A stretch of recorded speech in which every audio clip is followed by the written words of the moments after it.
How to master mentalism. നിങ്ങളൊരു course പഠിച്ചുകൊണ്ട് നിങ്ങളൊരു മെന്റലിസ്റ്റ് ആവില്ല. ആരെ കാണണമെന്ന് തോന്നിയോ അയാളെ കാണാൻ പറ്റും. Hi sir, I M A great fan of yours. Siddhartha അത്രയും അറിയില്ലേ? ഞാനൊരു പ്രൊഫൈൽ എടുത്ത് വെച്ചിട്ടുണ്ട്.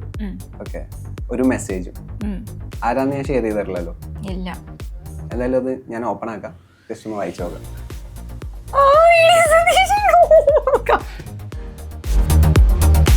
കണ്ടിട്ട് കുറച്ച് നേരെ ആയിട്ടുള്ളൂ.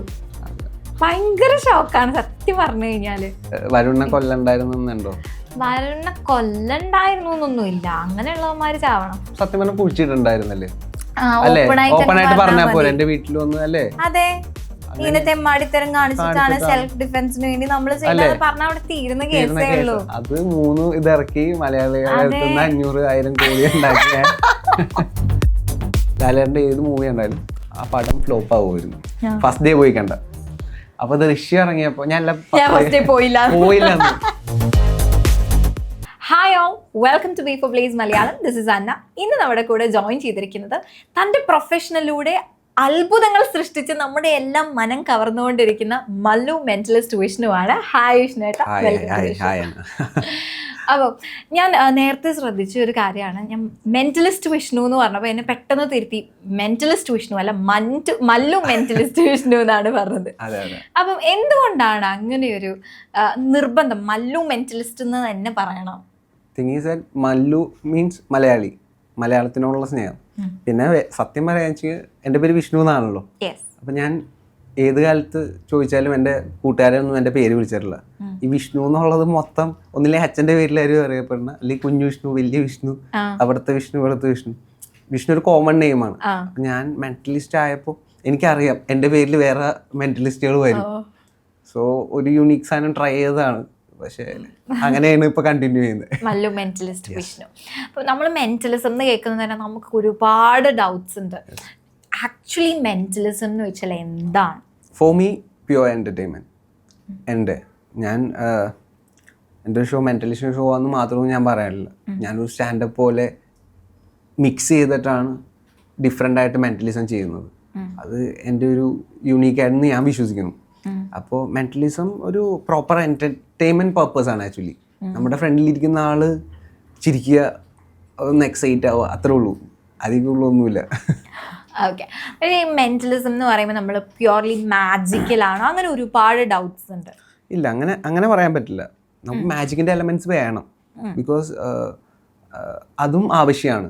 ബിക്കോസ് എന്താ വെച്ചാൽ ഇപ്പോൾ ഒരു മെന്റലിസം അല്ലെങ്കിൽ ഒരു മൈൻഡ് റീഡിങ് നമ്മൾ പെർഫോം ചെയ്യാണ്. അപ്പം ഞാൻ താങ്കളുടെ അടുത്ത് അത് ചെയ്യാനല്ലേ, അന്നയുടെ അടുത്ത് ഞാൻ വന്നിട്ട് അത് ചെയ്താൽ അൺഎക്സൈറ്റഡ് ആയിരിക്കും ഞാൻ മനസ്സിലുള്ള ഒരു കാര്യം പറഞ്ഞത്. പക്ഷെ ഈ കാണുന്ന ഓഡിയൻസിന് അത് മനസ്സിലാവണം എന്നില്ല, പല ഡൗട്ട്സും വരാം. അപ്പോൾ ഒരു ഷോ ചെയ്യുമ്പോൾ ലൈക്ക് എല്ലാവർക്കും കൂടെ എൻജോയ് ചെയ്യാൻ വേണ്ടി നമ്മൾ കുറച്ച് മാജിക്കൽ എലമെന്റ്സും ആഡ് ചെയ്യാറുണ്ട്. എന്നാലേ എല്ലാവർക്കും കലങ്ങുള്ളൂ. ഈ മെന്റലിസം എന്ന് പറയുന്നത് ഇപ്പോൾ കുറേ കോഴ്സുകൾ കാര്യങ്ങളൊക്കെ റൺ ചെയ്യുന്നതായിട്ട് നമ്മൾ കാണുന്നത്. ശരിക്കും മെന്റലിസം ഒരു കോഴ്സായിട്ട് ചെയ്ത് പഠിക്കുന്നതാണോ അല്ലെങ്കിൽ ഒരു ഇൻബോൺ ടാലൻ്റ് ആണോ? ഇത് നമ്മൾ മനസ്സിലാക്കേണ്ടത്, മെന്റലിസം കോഴ്സ് എന്ന് പറഞ്ഞ ഇവിടെ വരുന്നത് കുറേയൊക്കെ മാജിക്കൽ സ്കിൽസാണ് ഇവിടെ സെല്ലാവുന്നത്. അപ്പോൾ നമുക്കത് വേണമെങ്കിൽ ഒന്ന് പ്രോപ്പറായിട്ട് അതും ഒന്ന് ഡിഫൈൻ ചെയ്യേണ്ടതാണ്. നമ്മളൊരിക്കലും ഞാൻ കണ്ടിട്ടുണ്ട് ഒരു ദിവസം കൊണ്ട് മെന്റലിസ്റ്റ് ആകാം എന്നൊക്കെ പറഞ്ഞ ആഡ്. പക്ഷേ ഇറ്റ്സ് നോട്ട് പോസിബിൾ. ഇപ്പം നമ്മൾ ഏത് മേഖലയിലാണെങ്കിലും നമ്മളൊരു മെന്റലിസം എന്ന് പറഞ്ഞ് നമ്മൾ ചെയ്യുന്നൊരു കാര്യം നമ്മളെങ്ങനെ പ്രസൻറ്റ് ചെയ്യുക എന്നുള്ളതാണ് ഏറ്റവും വെരി ഇമ്പോർട്ടൻറ്റ് അല്ലേ? നമ്മളൊരു സംഭവം പന്ന ആങ്കർ ചെയ്യുന്നു, ഒരു ദിവസം കൊണ്ട് ആങ്കർ ചെയ്യാമെന്ന് പറഞ്ഞാൽ അന്നെ വിശ്വസിക്കുമോ? ഇല്ല. Answer is simple. So how to master mentalism എങ്ങനെയാണ്? ഇപ്പം ഒരുപാട് പേർക്ക് ആഗ്രഹം ഉണ്ടാവും വീഡിയോസൊക്കെ കാണുന്ന സമയത്ത് മെന്റലിസം പഠിക്കണം എന്നുള്ളത്. കാരണം ഭയങ്കര ക്യൂരിയസ് ആയിട്ടുള്ളതായിരിക്കും, മറ്റുള്ളവരുടെ ജീവിതത്തിൽ എന്താണ് നടക്കുന്നതെന്ന് അറിയാനായിട്ട് തന്നെ എല്ലാവർക്കും ഭയങ്കര ഒരു ഇൻട്രസ്റ്റ് ഉണ്ടാവും, പ്രത്യേകിച്ച് നമ്മൾ മലയാളികൾക്ക്. അപ്പോൾ എങ്ങനെയാണ് ഈ ഒരു മെന്റലിസം മാസ്റ്റർ ചെയ്യാൻ പറ്റുക? ഇതിപ്പോൾ നമ്മൾ ആ കാര്യത്തിൽ പാഷനേറ്റ് ആയിരിക്കുക എന്നാണ് അല്ലേ? നമുക്ക് നമ്മൾ ഇഷ്ടപ്പെട്ട കാര്യം പാഷനേറ്റ് ആയിരിക്കുക, നമ്മുടെ ഐഡിയാസ് ഡിഫറെൻ്റ് ആയിട്ട് കൊണ്ടുവരിക. അല്ലാതെ നിങ്ങളൊരു കോഴ്സ് പഠിച്ചുകൊണ്ട് നിങ്ങളൊരു മെന്റലിസ്റ്റ് ആവില്ല. നിങ്ങൾക്ക് കുറച്ച് വേണമെങ്കിൽ അതും ഇവിടെ കുറേ മാജിക്കൽ സ്കിൽസ് ആണ് പറഞ്ഞു തരുന്നത്, കുറച്ച് ട്രിക്സ് ആണ്. നമുക്ക് എപ്പോഴും ഒരു കാര്യത്തിൽ നിൽക്കണമെങ്കിൽ പക്ഷെ ഞാൻ കുറേ പേരെ കണ്ടിട്ടുണ്ട് ഈ ചോദ്യം ചോദിച്ചപ്പോൾ. കുറേ പേര് എൻ്റെ അടുത്തും വന്ന് പറയാറുണ്ട് ഇങ്ങനെ മെൻ്റലിസം കോഴ്സ്. ഈ കോഴ്സ് എടുത്തവരാരും മെൻ്റലിസ്റ്റ് ആവുന്നില്ല. അതിൻ്റെ റീസൺ എന്ന് വെച്ചാൽ അത് കൺസിസ്റ്റൻ്റ് ആയിട്ട് കീപ്പ് ചെയ്യാൻ പറ്റണം.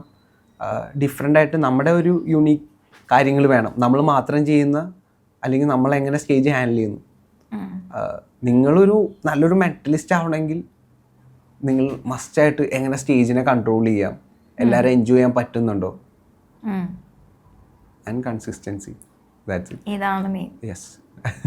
ഇപ്പം നമ്മൾ സൈക്കോളജിസ്റ്റിൻ്റെ അടുത്തേക്ക് പോവുകയാണെങ്കിൽ നമ്മൾ കേൾക്കുന്ന ഒരു കാര്യമാണ്, അവർക്ക് കുറേ എത്തിക്സും കാര്യങ്ങളും ഉണ്ടാവും. ഇപ്പം വേറൊരു പേഷ്യൻറ്റിൻ്റെ അടുത്ത് നമ്മൾ മറ്റൊരു പേഷ്യൻ്റെ ഡീറ്റെയിൽസോ കാര്യങ്ങളോ റിവീൽ ചെയ്യില്ല, അല്ലെങ്കിൽ വേറൊരാൾ വരികയാണെങ്കിൽ നമ്മുടെ അടുത്ത് സംസാരിക്കുമ്പോൾ നമ്മളൊരു പേഷ്യൻ്റെ ഡീറ്റെയിൽസ് റിവീൽ ചെയ്യില്ല, കാര്യങ്ങൾ അങ്ങനെയുള്ള കാര്യങ്ങൾ പറയാറുണ്ട്. അപ്പം അങ്ങനെ എന്തെങ്കിലും എത്തിക്സും കാര്യങ്ങളുണ്ട്? ഇപ്പം നമ്മൾ ഹിപ്നോട്ടൈസ് ചെയ്യുമ്പം ഒരുപാട് കാര്യങ്ങൾ ചിലപ്പോൾ അറിയുന്നുണ്ടാവും.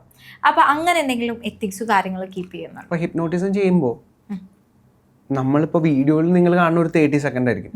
ഞാൻ അയാളോട് ഒരു 20 മിനിറ്റ് അയാളോട് സംസാരിച്ചതിന് ശേഷമാണ് ഇത് സ്റ്റാർട്ട് ചെയ്യുന്നത്.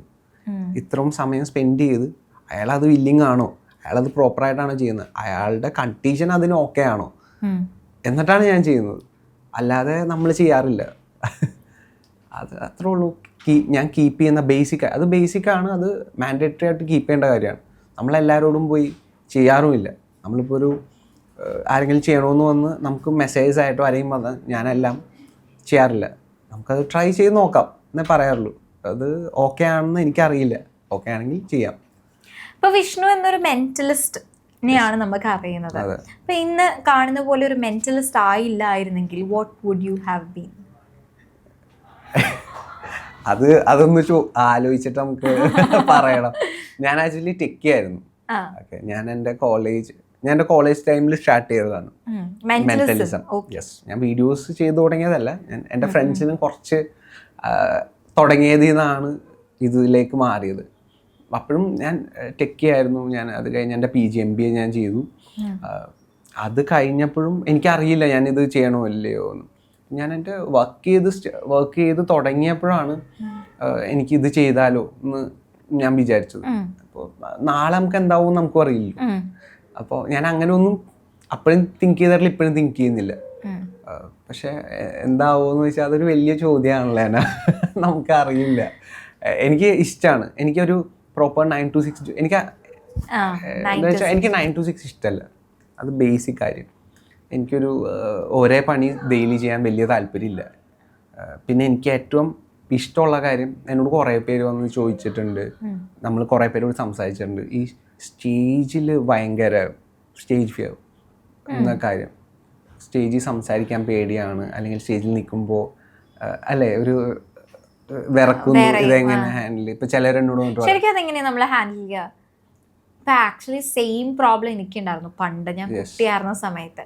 ഇപ്പം നമ്മളെല്ലാം പഠിച്ചിട്ടായിരിക്കും പോകുന്നുണ്ടാവുക. പക്ഷേ നമ്മൾ ഈ എലക്യൂഷൻ കോമ്പറ്റീഷൻസിനൊക്കെ നിൽക്കുമ്പോൾ ചില സമയത്ത് നമ്മൾ മറന്നുപോയി കഴിഞ്ഞാൽ പിന്നെ ഫുൾ വിറയില, പിന്നെ നമ്മൾ പറയുന്നത് മൊത്തം തെറ്റാ. ഈ ഒരു കാര്യം എങ്ങനെയാണ് ഓവർകം ചെയ്യുക? ബേസിക്കായിട്ട് എൻ്റെ ഒരു വ്യൂ പോയിന്റിൽ നമ്മളൊരു സ്റ്റേജ് ഹാൻഡിൽ ചെയ്യുമ്പോൾ അല്ലെങ്കിൽ സ്റ്റേജിലെ പേടിയില്ലാതെ എങ്ങനെ നിൽക്കാം എന്നുള്ളത് വൺ തിങ് ഈസ് നമ്മുടെ എക്സ്പീരിയൻസ് ആണ്. നമ്മളൊരു കണ്ടിന്യൂസ് ആയിട്ടൊരു കാര്യം ചെയ്യുമ്പോൾ നമ്മുടെ കോൺഫിഡൻസ് ഓൾറെഡി ബൂസ്റ്റ് ആവും. ഇതിലുപരി നമുക്കതിനോടൊരു അധികമായിട്ടുള്ള ഒരു ആവേശവും ഒരു ഇഷ്ടവും വേണം. ലൈക്ക് എൻ്റെ പ്രൊഫഷൻ ഇതാണ്. നമ്മളവിടെ നിൽക്കുമ്പോൾ നമുക്ക് മനസ്സിലാവണം ഇത് ഞാൻ തന്നെ ചെയ്യേണ്ടതാണ്. നമുക്ക് എല്ലാ കാര്യവും ഒരുപോലെ തന്നെയാണ്, കൺസിസ്റ്റൻ്റ് ആയിട്ട് ചെയ്യുക. അതിൽ നിന്ന് തന്നെയാണ് നമുക്ക് ഇമ്പ്രൂവ് ആകാൻ പറ്റുള്ളൂ. നമ്മൾ ഇന്നലത്തെ ആളല്ല നമ്മൾ ഇന്ന്. നല്ലതാവും മോശമാവും, അത് തെറ്റുമല്ല ശരിയല്ല. പക്ഷെ കണ്ടിന്യൂ ആയിട്ട് ചെയ്യുക. പിന്നെ നമ്മൾ സംസാരിക്കുന്ന കാര്യങ്ങൾ ഫസ്റ്റ്ലി ഒരു പ്രസംഗികനാവണമെങ്കിൽ ആദ്യം നമ്മൾ പറയുമ്പോൾ അത് അവർക്ക് മനസ്സിലാവുന്നുണ്ടോ എന്ന് വിചാരിക്കുക. അതിനുവേണ്ടി ട്രൈ ചെയ്യുക. പിന്നെ അതിന് വേണമെങ്കിൽ കുറച്ച് നമുക്ക് ഹോംവർക്ക് ചെയ്യാം. ബേസിക് കാര്യം ചിലപ്പോൾ പല രീതിയിലായിരിക്കും നമ്മൾ പ്രസൻറ്റ് ചെയ്യുന്ന കാര്യങ്ങൾ. ചിലപ്പോൾ മോശമായി വരാം, അത് പല സാഹചര്യങ്ങളാവാം. അപ്പം നമ്മൾ തന്നെ ഷോ ചെയ്യുമ്പോൾ ചില സമയത്ത് നമ്മൾ ഉദ്ദേശിച്ച പോലത്തെ ക്രൗഡ് കിട്ടണമെന്നില്ല. ചിലപ്പോൾ സ്പീക്കർ, മൈക്ക് ഇഷ്യൂസ്, പല ടൈം, ഇതെല്ലാം കൊണ്ട് ഷോയുടെ രീതി മാറാം നമ്മൾ നന്നായിട്ട് ചെയ്താൽ. ബാക്കിയൊക്കെ ദൈവത്തിൻ്റെ കയ്യിലാണ്. നമ്മൾ നന്നായിട്ട് ചെയ്യുക. നമ്മുടെ ആൻസർ കറക്റ്റ് അല്ലേ? ഓ 100%. ഇപ്പം എപ്പോഴാണ് ഇപ്പം നമ്മൾ കുഞ്ഞുനാളിൽ നമുക്ക് പല ആഗ്രഹങ്ങളുണ്ടായിരുന്നു, ഡോക്ടർ ആവണം, എൻജിനീയർ ആവണം. അപ്പം അങ്ങനെയുള്ളതിന് വ്യത്യസ്തമായിട്ട് എപ്പോഴാണ് മെന്റലിസ്റ്റ് ആവണം എന്നൊരു ആഗ്രഹം തോന്നി തുടങ്ങിയത്? കുഞ്ഞുനാൾ തൊട്ട് മെന്റലിസ്റ്റ് ആവണം എന്ന് തന്നെയായിരുന്നു? ഇല്ല, എനിക്ക് എന്താവണം? ക്രിക്കറ്റർ ആവണം എന്നായിരുന്നു. ഇപ്പൊ ക്രിക്കറ്റ് പ്ലെയറും ആണല്ലോ. ഇപ്പൊ ക്രിക്കറ്റ് കളിക്കും. അപ്പോൾ ഇപ്പൊ കുറെ മാച്ചസ് ഒക്കെ ക്രിക്കറ്റർ ആവണമെന്നായിരുന്നു. ഞാൻ കുറച്ച് നാൾ ക്രിക്കറ്റ് കളിച്ചു, കുറച്ചധികം കളിച്ചു. അത് കഴിഞ്ഞപ്പോൾ ഒരു പോയിന്റ് എത്തിയപ്പോൾ നമ്മുടെ കരിയറായിട്ട് പഠിത്തമൊക്കെ ആയിട്ട് ഞാൻ മൂവ് ചെയ്തു. ഒരു ഏജ് വരെ നന്നായിട്ട് കളിച്ചു. പിന്നെ ഞാൻ ക്രിക്കറ്റൊക്കെ സ്റ്റോപ്പ് ചെയ്തു. ഞാൻ കണ്ടിന്യൂ സ്റ്റോപ്പ് ചെയ്തു. കളിക്കലേ ഉണ്ടായില്ല, ക്രിക്കറ്റൊന്നും കളിക്കാൻ. പക്ഷെ പിന്നെ ഈ ഫീൽഡിലോട്ട് വന്നപ്പോൾ കുറച്ചും കൂടെ സമയമൊക്കെ നമുക്ക് ഫ്ലെക്സിബിൾ ആയി. അപ്പോൾ വീണ്ടും ക്രിക്കറ്റൊക്കെ കുറച്ചധികം ഇപ്പോൾ ക്രിക്കറ്റിലെ കൂടുതൽ തോന്നുന്നു. ഷോയൊക്കെ അതിനനുസരിച്ച് അഡ്ജസ്റ്റ് ചെയ്യും. ഓക്കെ, അപ്പൊ നമുക്ക് ചെറിയൊരു സെഗ്മെന്റ് നമുക്ക് വേണ്ടി ചെയ്തു തരാം. ഷുവർ. ഇതുവരെ കണ്ട മെന്റലിസം വീഡിയോസ് ഒന്നും നോക്കണ്ട, ടോട്ടലി ഡിഫറെന്റ് ആയിട്ട് നമുക്കൊരു കാര്യം ചെയ്യാം. നമ്മൾ ഇതിനു മുമ്പ് പേഴ്സണൽ കാര്യംസ് ഒന്നും സംസാരിച്ചില്ലല്ലോ. ഇല്ല, എനിക്ക് അന്നെ പേഴ്സണലി എനിക്ക് അറിയില്ല അല്ലേ? അപ്പോ നല്ല പേടിയുണ്ട് അധികം പേഴ്സണലായിട്ട് പറയല്ലേ? ഇല്ല, ലൈക്ക് മൈൻഡിലുള്ള കാര്യമല്ല, ഒരു കാര്യം ഞാൻ ചോദിച്ചു നോക്കാം. അന്നക്ക് മൈൻഡില് ഇഷ്ടപ്പെട്ട കുറച്ചൊന്ന് ശ്രദ്ധിച്ചിരിക്കാം, കുറച്ച് ഫോക്കസ്ഡ് ആവാം. Okay, like close your eyes. പെട്ടെന്ന് മൈൻഡിലേക്ക് വരുന്ന ഒരാൾ, അദ്ദേഹം ഭയങ്കര സീരിയസ്, ലൈക്ക് പെട്ടെന്ന് മൈൻഡിലേക്ക് വരുന്ന ഒരാൾ, ആ ആള് അന്നയുടെ പേഴ്സണൽ ലൈഫിൽ ബന്ധമുള്ള ആളാവരുത്. എന്ന് വെച്ചാൽ ഡെയിലി സംസാരിക്കുന്ന കോണ്ടാക്റ്റ് ഉള്ള അങ്ങനെ ഒരാളല്ല, ഒരു സെലിബ്രിറ്റി, ലൈക്ക് ഫിലിം ആക്ടർ ആവാം, അല്ലെങ്കിൽ എല്ലാവർക്കും അറിയുന്ന അങ്ങനത്തെ ഒരു ഫേമസ് ആയിട്ടുള്ള ഒരു പേഴ്സൺ. ഓക്കെ, അങ്ങനെ ഒരാളെ തിങ്ക് ചെയ്യാം. മൈൻഡിലുണ്ടോ? ഓക്കെ, അന്നൊക്കെ പതുക്കെ കണ്ണു തുറക്കാം.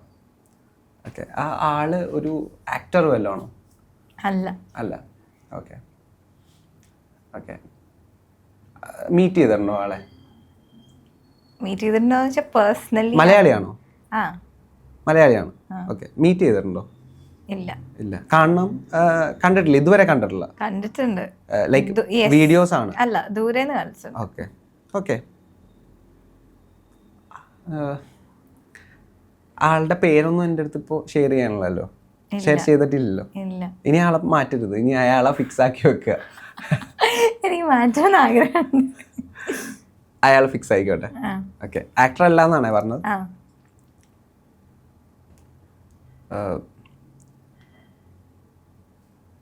He's looking good. Looks good. വളരെ യങ് ആയിട്ടുള്ള ഒരാളാണ്? അല്ല.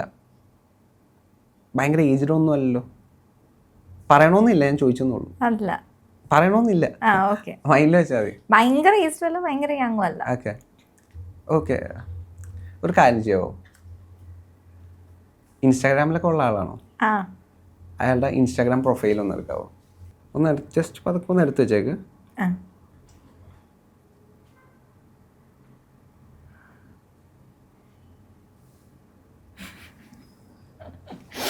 ഭയങ്കര ഏജ് ഒന്നും പറയണ്ട, ഭയങ്കര ഏജ്ഡ് ആയിട്ടുള്ള ആളൊന്നും അല്ല. അല്ല, ഭയങ്കര ഏജ്ഡ് അല്ല. ഞാനൊരു മെസ്സേജ് എൻ്റെ ഒരു ഫ്രണ്ടിന് അയക്കോ?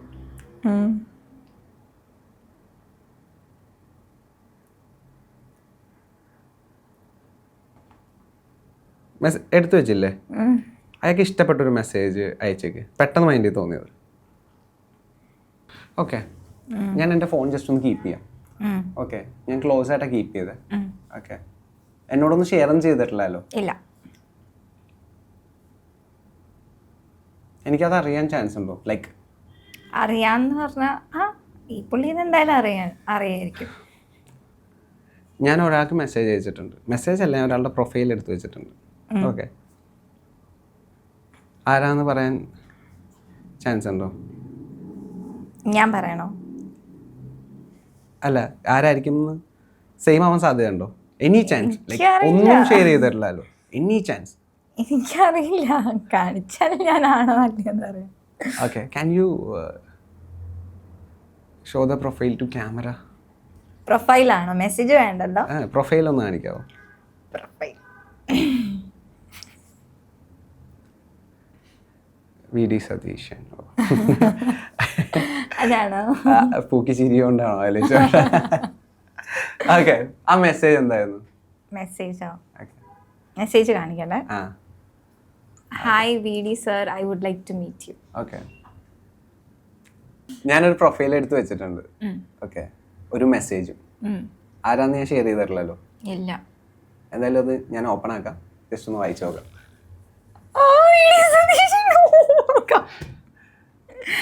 Anna, love to meet you, sir. Please allow me to join her. Oh my god.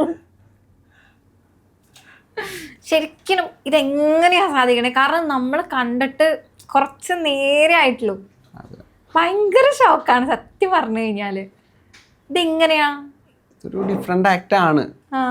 Because ഞാൻ എപ്പോഴും ഭയങ്കര പാഷനേറ്റ് ആണ്. എനിക്ക് മെന്റലിസം ചെയ്യുവാണെങ്കിലും നമ്മുടെ ഒരു ഡിഫറെൻ്റ് ആയിട്ട് ചെയ്യുക. അപ്പോൾ കുറച്ച് ഡിഫറെൻ്റ് ആയിട്ട് ട്രൈ ചെയ്ത് നോക്കി, വർക്കൗട്ടായി, അത്രേ ഉള്ളൂ. കുറച്ച് ഡിഫറെൻ്റ് ആയിട്ട് എന്നാലും ലൈക്ക് ഒരു ആളെ പറയാതെ എന്ത് മെസ്സേജാണ് അയച്ചത് എത്തിക്കാം എന്നുള്ള രീതിയിലാണ് ഞാൻ പ്ലാൻ ചെയ്തത്. എന്നാലും കറക്റ്റ് ആ ഒരു മെസ്സേജും ടൈപ്പ് ചെയ്ത് വെച്ചു എന്നുള്ളതാ. പ്രൊഫൈല് പിന്നെ ചിലപ്പം ഓക്കെ ഇപ്പം അത്യാവശ്യം ഹൈലൈറ്റിൽ നിൽക്കുന്ന ഒരു പ്രൊഫൈലാണ് അത് നമുക്ക് വേണമെങ്കിൽ ഗസ് ചെയ്യാം. പക്ഷെ ആ ഒരു മെസ്സേജും കൂടി ഗസ് ചെയ്തപ്പോഴാണ് ഞാൻ ശരിക്കും പോയി. അതങ്ങനെയാണ്. ആ രഹസ്യം ദൃശ്യത്തിലിറങ്ങിക്കണല്ല, കഴിയട്ടെ. ദൃശ്യം 3 കണ്ടിരുന്നോ? ഇല്ലില്ല, കാരണം കഥ പറയരുത്. എനിക്ക് ടിക്കറ്റ് കിട്ടാനില്ല, ഞാൻ കൊറേ നോക്കി. ഹൗസ്ഫുൾ ആണ്. അത് പിന്നെ അങ്ങനെയാണല്ലോ, നമ്മുടെ ലാലേട്ടന്റെ പടം, ജിത്തു ജോസഫ്. ദൃശ്യം സീരീസ് ഫാനാണോ? ഫാനാണോന്ന് ചോദിച്ചാൽ ഫാനല്ല, ഇഷ്ടമാണ്. വരുണിനെ കൊല്ലണ്ടായിരുന്നുണ്ടോ? വരുണിനെ കൊല്ലണ്ടായിരുന്നു എന്നൊന്നുമില്ല, അങ്ങനെയുള്ളവന്മാര് ചാവണം അല്ലേ? അങ്ങനെയുള്ളവന്മാര് ചെയ്യുന്ന ആള് റാണി. എന്നാലും അങ്ങനെയുള്ള ആള് മരിക്കണ്ടേ? മരിക്കണം, തീർച്ചയായും. ഇപ്പൊ അങ്ങനെ ഒരു ഇൻസിഡന്റ് നടന്ന് ഓക്കെ, ലാലേട്ടനാണ് വിഷ്ണു എന്ന് വിചാരിക്കും. ആ ഒരു സന്ദർഭത്തിൽ എങ്ങനെയായിരുന്നു ഹാൻഡിൽ ചെയ്യാം? ആ സിറ്റുവേഷനിൽ വിഷ്ണു ഇല്ല. പക്ഷെ വിഷ്ണു ആയിരുന്നെങ്കിൽ, ലാലേട്ടന്റെ സ്ഥാനത്ത് വിഷ്ണു ആയിരുന്നെങ്കിൽ എന്ത് ചെയ്യുമായിരുന്നു വരുണിനെ? ഞാനായിരുന്നെങ്കിൽ കൊന്നാളി. സെയിം സാധനം തന്നെ. ആ സാഹചര്യം എങ്ങനെയാണോ അതുപോലെ നമുക്ക് പെരുമാറാം. ആ സാഹചര്യം ഓൾറെഡി ആ സിനിമയിലുണ്ട്. ഓക്കെ, അപ്പൊ ഞാൻ പിറ്റേ ദിവസം രാവിലെ വരുമ്പോഴല്ലേ ഞാനും കുഴിച്ചിടാം. ലാലേട്ടൻ പിറ്റേ ദിവസമാണ് അറിയുന്നത്. ഓ, ലാലേട്ടനല്ലല്ലോ കൊന്നത് അല്ലേ? പറഞ്ഞ പോലെ. ശരി, കൊള്ളാം. Next question. ഞാൻ പിറ്റേ ദിവസം കുഴിച്ചിടാം. കുഴിച്ചിടാം. പക്ഷെ ഞാൻ കൊന്നു കഴിഞ്ഞാൽ ഞാൻ എന്തായാലും പറയട്ടോ, അത് ഞാനാ ചെയ്തേന്ന്. അതിനുള്ള ഗച്ച് ഉണ്ടാവും ഉറപ്പായിട്ടും. അല്ലാതെ ഇങ്ങനെ കുഴിച്ചിട്ട് രക്ഷപ്പെട്ടെടുക്കാൻ ഭയങ്കര ടോർച്ചർ അല്ലേ? എന്തിനാ ഇങ്ങനെ വെറുതെ കള്ളത്തിന്റെ മേലെ? ശരിക്കും സത്യം പറഞ്ഞാൽ കുഴിച്ചിട്ടുണ്ടായിരുന്നല്ലേ? ഓപ്പണായിട്ട് പറഞ്ഞാ പോലെ എന്റെ വീട്ടിൽ വന്ന് അല്ലേ? അതെ, ഇങ്ങനെ തെമ്മാടിത്തരം കാണിച്ചിട്ടാണ് സെൽഫ് ഡിഫെൻസിന് വേണ്ടി നമ്മൾ ചെയ്തത് പറഞ്ഞാൽ അവിടെ തീരുന്ന കേസേ ഉള്ളൂ. അത് 3 ഇതിറക്കി മലയാളികളെ 500,000 കോടി ഉണ്ടാക്കിയ ജിത്തു ജോസഫ് ബ്രില്യൻസ്. അതെ, എപ്പോഴെങ്കിലും തോന്നിയിട്ടുണ്ടോ ജിത്തു ജോസഫിന്റെ ഇപ്പം ട്രോൾസ് കാര്യങ്ങളൊക്കെ വരുന്നത് അങ്ങനെയാണ്? ഒരിക്കലും അങ്ങനെ ആയിരിക്കില്ല, എന്നാലും ചോദിക്കാം. പുള്ളി അത് ക്രിയേറ്റീവായിട്ട് അത്ര ചെയ്യുന്നതിലാണ് അതിന്റെ കാര്യം അല്ലേ? നമുക്ക് ആ സംഭവം ഇപ്പൊ ദൃശ്യം 1 ഇറങ്ങി, 1 ഇറങ്ങിയപ്പോൾ നമുക്ക് ഈ തോട്ട് വന്നിട്ടില്ല. 2 ഇറങ്ങി കഴിയുമ്പോഴാണ് പിന്നെയും കുറെ അല്ലെ ചോദ്യങ്ങളും ഡൗട്ട്സും വന്നത്. പക്ഷെ എനിക്ക് ആ മൂവി ഭയങ്കര ഇഷ്ടമാണ്, എസ്പെഷ്യലി ഫസ്റ്റ് പാർട്ട്. 2-നേക്കാളും എനിക്കിഷ്ടം 1. എല്ലാവർക്കും 1 ആണ് ആ ഒരു ഹൈപ്പിൽ നിൽക്കുന്നത്. 2 ആയാലും 3 ആയാലും എനിക്ക് തോന്നുന്നു ഇറ്റ് ഇസ് ആവറേജ് എന്നുള്ള ഒരു രീതിയിലാണ് നിൽക്കുന്നത് തോന്നുന്നു. മൈ പേഴ്സണൽ എന്റെ എനിക്ക് 2 എല്ലാവരും സെലിബ്രേറ്റ് ചെയ്തു, പക്ഷെ എനിക്ക് 1 ഭയങ്കര ഇഷ്ടം. ഞാൻ ആ സമയത്ത് ലാലേട്ടൻ്റെ ഏത് മൂവി കണ്ടാലും ആ പടം ഫ്ലോപ്പ് ആവുമായിരുന്നു. ഫസ്റ്റ് ഡേ പോയി കണ്ട. അപ്പൊ ദൃശ്യം ഇറങ്ങിയപ്പോ ഞാൻ പോയില്ല.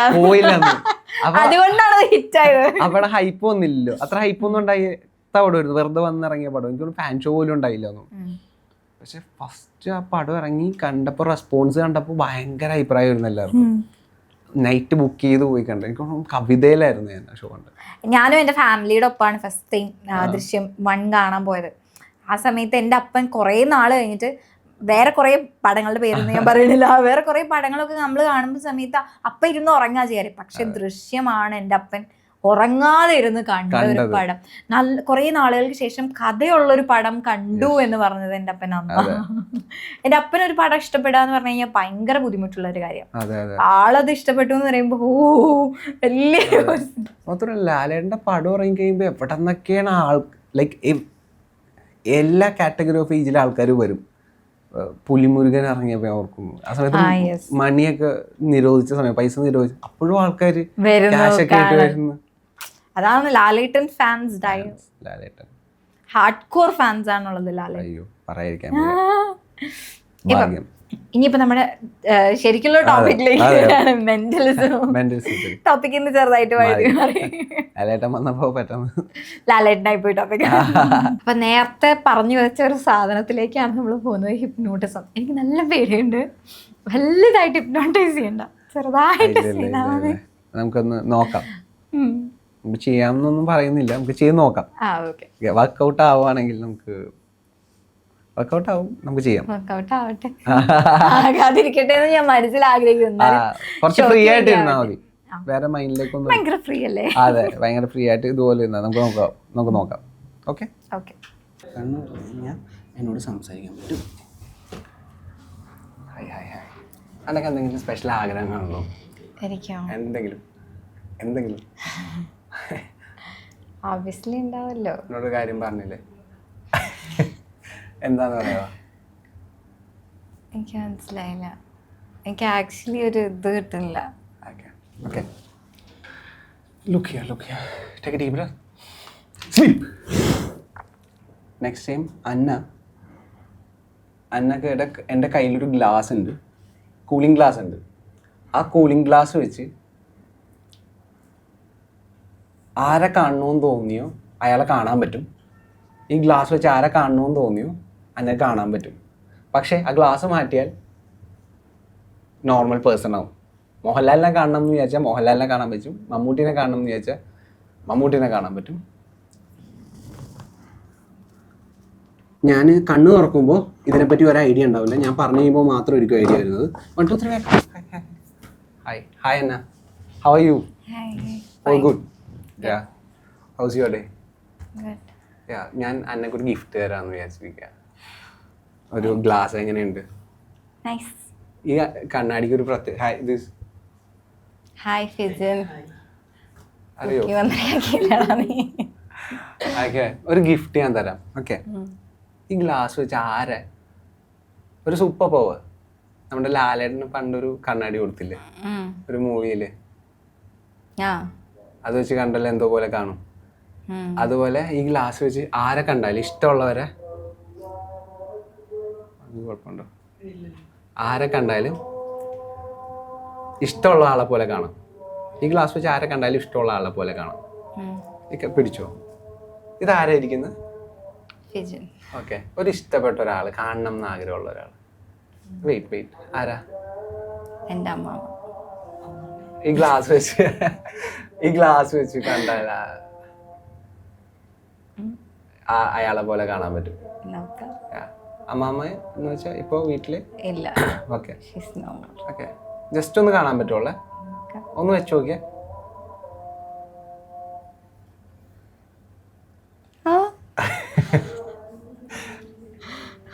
കാണാൻ പറ്റുന്നുണ്ടോ? ഓക്കെ, ആണോ? Okay, close your eyes. Okay, close your eyes. You can open your eyes. Okay. ഇനി ആരെ കാണണമെന്ന് വിചാരിച്ചോ? സംബടി. ആരെയാ? ഇഷ്ടമുള്ള ഒരാളെ തന്നെ. Famous celebrity. മലയാളം തന്നെ. ഇഷ്ടപ്പെട്ട ഒരാൾ കാണണമെന്ന്. ഇഷ്ടപ്പെട്ട. ഇത് ക്ലോസ് യുവർ ഐസ്. ഓക്കെ. കണ്ണ് തുറന്ന്, എൻ്റെ ചൈൽഡ്ഹുഡ് ക്രഷ് ആണ് ഞാൻ വിചാരിക്കുന്നത്. കണ്ണ് തുറന്ന് നോക്കിയാൽ എന്നെ കാണുന്നത് അയാളായിട്ടായിരിക്കും. Okay.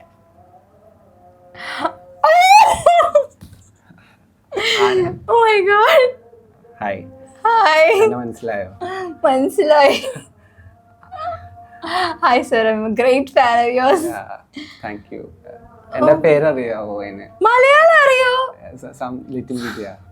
I know some words of Malayalam. Oh sir, thank you. Yeah. I think Sir, literally ഒരു ഷെയ്ക്കാൻ തരുന്നു. yeah, thank you. Thank you Thank sir. you, sir. Can I hug you? Yeah, please, please, please. Oh my god. Yeah. I think എൻ്റെ പേര് മനസ്സിലായോ? മനസ്സിലായോ? സാറിന് അറിയാത്തവരുണ്ടോ? ഇതൊന്നും ഇവർക്കൊന്നും മനസ്സിലായിട്ടില്ല എന്ന് തോന്നുന്നു. You don't know him. Oh my god. Siddhartha മൽഹോത്രേനെ അറിയില്ലേ? ഇതോ പോയി ചാവും നീക്കെ. Oh my god, sir. Hi, hi. Hi, sir. Yeah, please, please, please. Thank you, sir. Yeah, yeah. Sir. Yeah, yeah. Close your eyes, close your eyes, close your eyes, close your eyes. Look here, look here, look here, look here. Open your eyes, open your eyes, open your eyes. Open it. Here, here. Look here, look here. Take a deep breath. Sleep.